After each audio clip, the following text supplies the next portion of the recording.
everyone, and welcome back to another episode of A Walk in My Shoes. My name's Angelique Clay, and I'm here today with a very special guest. Hi guys, my name is Alexis Collier, and I am a social worker with the National Youth Advocate Program. Yes, and we're very excited to have Alexis here today to talk about her career path as a social worker, so we'll just go ahead and get started if you're ready. I'm ready. Okay. All right, so go ahead and tell us what exactly a social worker does. So my role with NYAP is I work on the foster care team. So I work with kids once they come into foster care and once they're placed in the foster homes. And I provide kind of therapeutic interventions. I do a lot of our linkages. So if a kid needs to be linked for individual therapy or school-based services, or I do a lot of like meetings with schools on IEPs, transportation, that kind of stuff. So I'm basically like the go-between when kids come into foster care as far as kind of facilitating and coordinating all of their services. Awesome. And what made you want to get started working in foster care? So I actually started working in foster care about a little over a year ago. I was an intern at NYAP on the foster care team.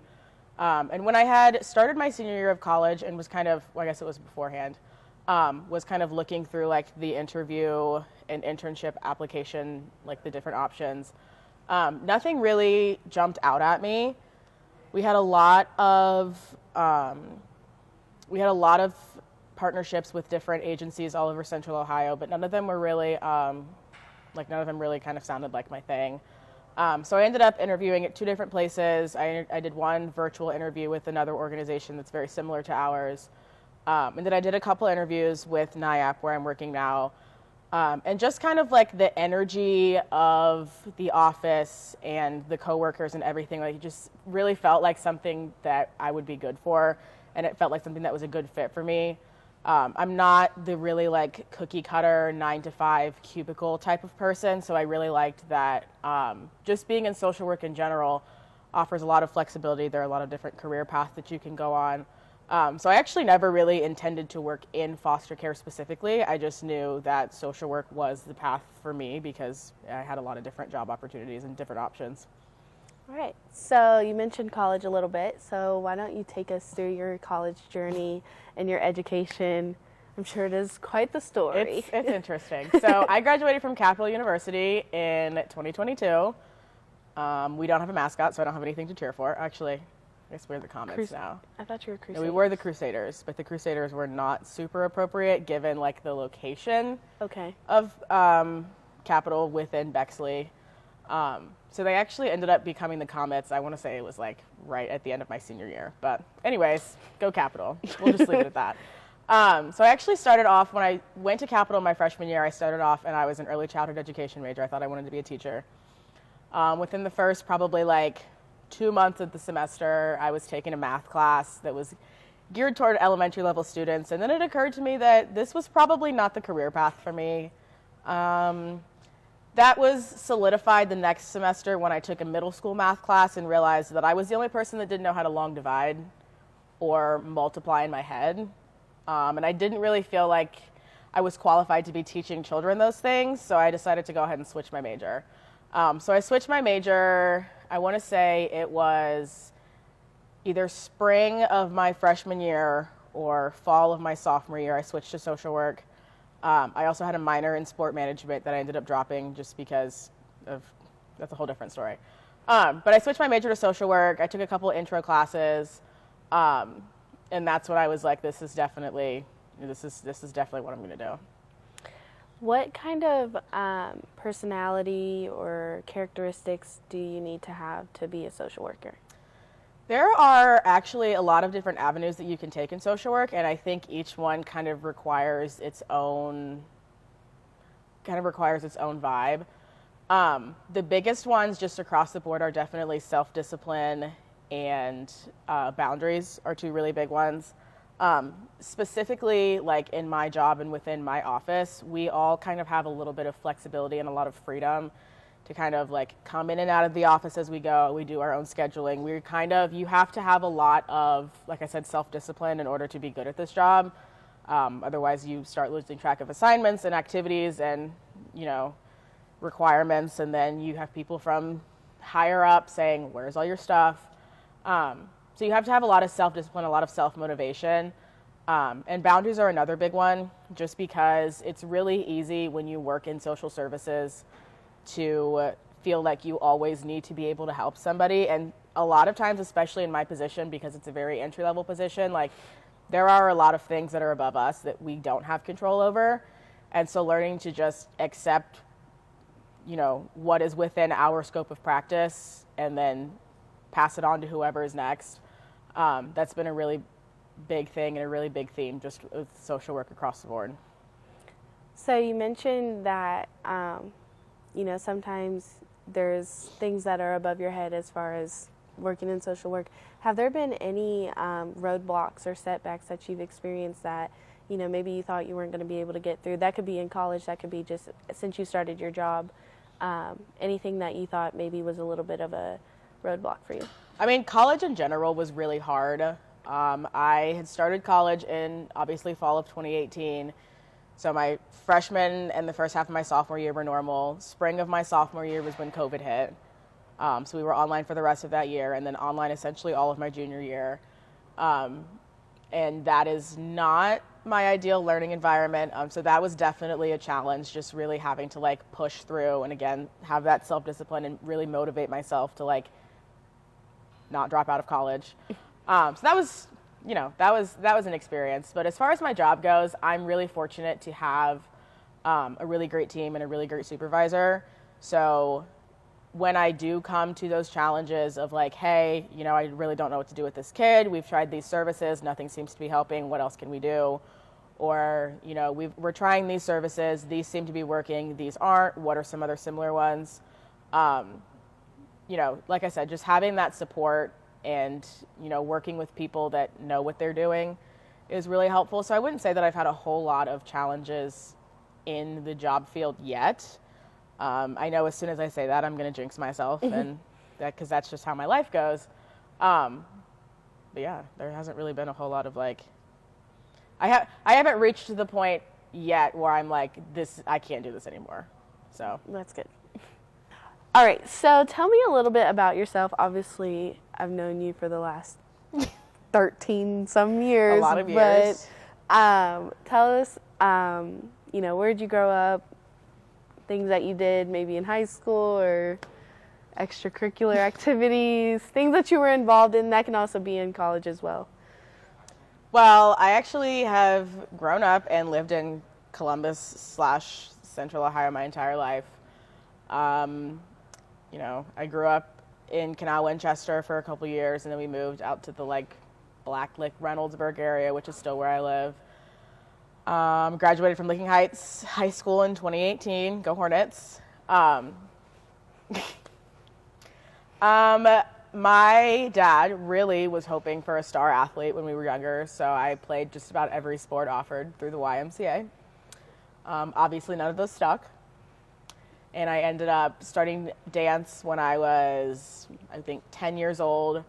And I did that all the way up through my senior year. I took a couple of rec classes for a couple of years. I was on our competition team. I was part of our elite company. So that was really, that was a really big part of who I was growing up. I started teaching at that same studio in 2018 when I graduated high school, and I've been teaching there for 5 years now. So obviously dance has always been a really big part of me. I also did theater throughout high school and college. I'm a thespian at heart, what can I say? And never once did you consider maybe going into theater for your career path? No, it was something that I did more so as an activity. I always kind of knew that the performing arts world in general is very cutthroat. You have to be the best of the best of the best to really make it. And job stability is something that I need, and that's not really something that you can get working as a performer, which is kind of why I went the more choreographer route, just because obviously I've been at the same studio for 5 years now. So, but no, it was more something that I did it because I loved it, not because I wanted to really capitalize off of it, because I think a lot of times when money gets involved, especially with that kind of stuff, it can kind of, you start doing things because you need the money, not because it's what you love. And that's not really, it's not really my vibe, not really my jam. Gotcha.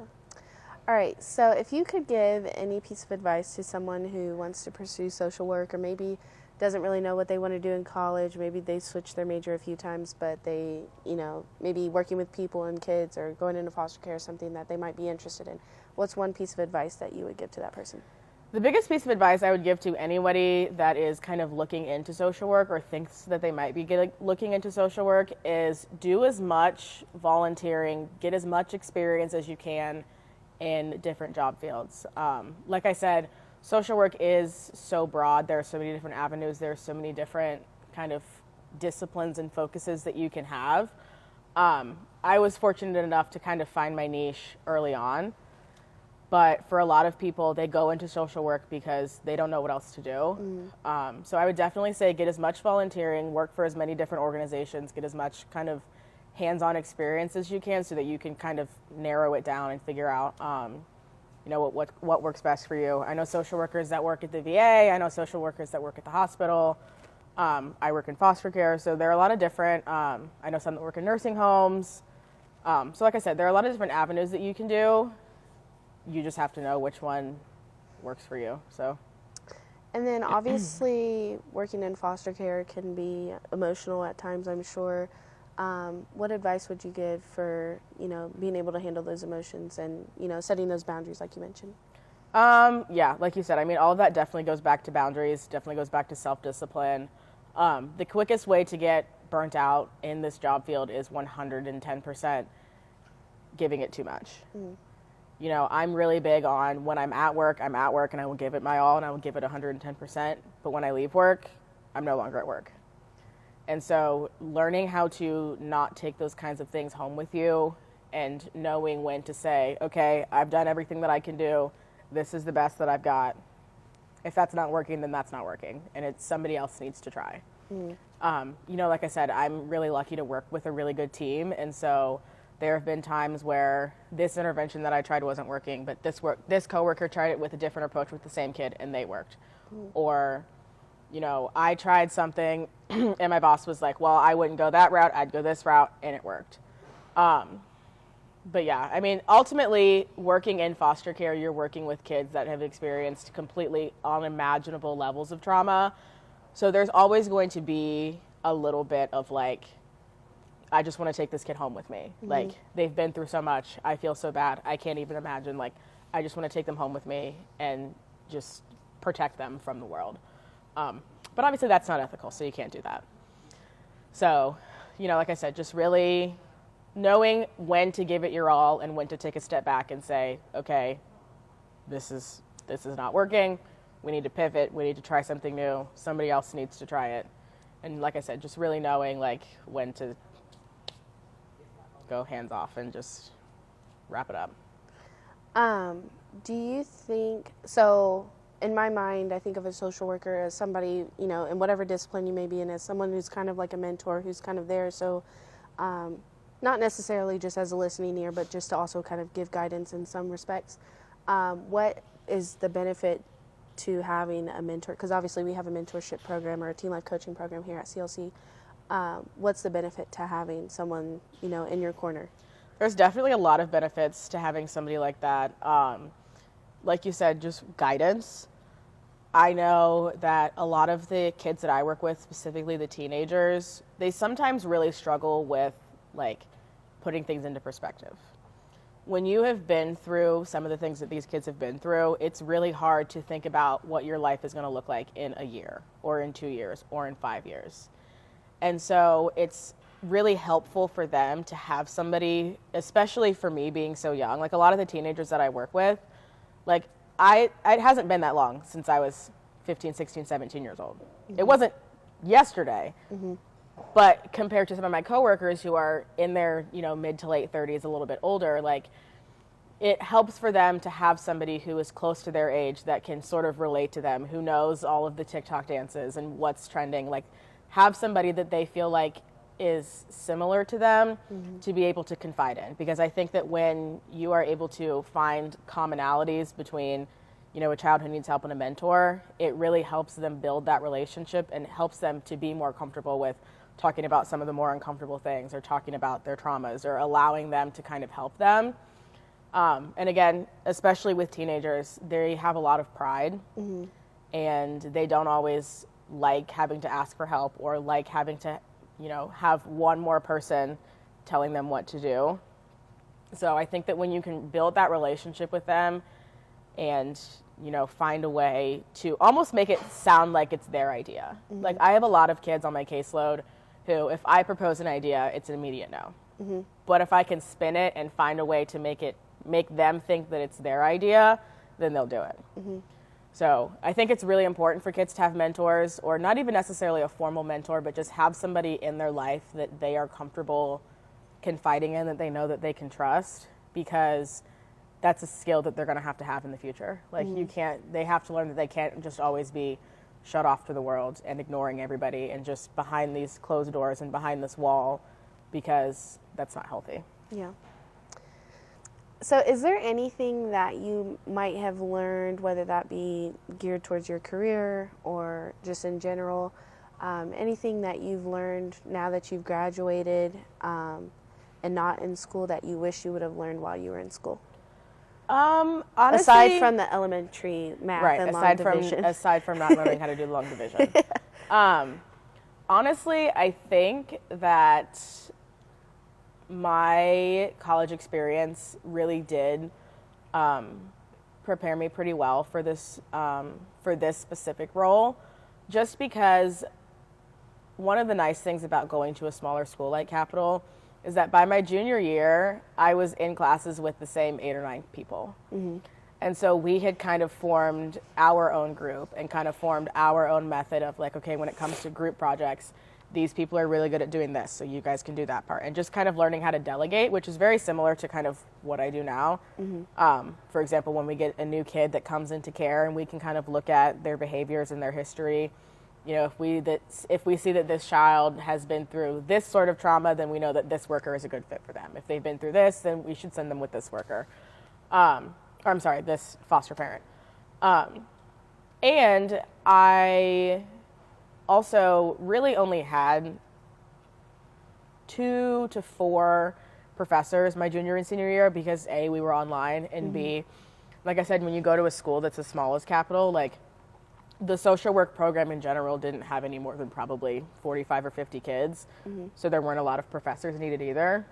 So a lot of our classes were kind of self-led and self-paced, in the sense that, like, if we weren't grasping a certain topic, my professor was willing and able to spend another class on it, or, meet with us outside of class as a group and essentially have like a follow-up lesson. Like, which is, again, all things that are still very applicable in my job now. So I think overall, I was pretty prepared. A lot of the stuff that I learned now that's specific to my job, I learned when I was there as an intern. So that made that transition really easy too, because it didn't feel like I was a fish out of water on my first day. I knew all of my coworkers already. I knew where my office was. I knew what I was going to be doing. I already had logins. I already had a lot of those things set up. But yeah, I feel like it was a relatively easy transition, and I mean, every day is a learning curve in this job, but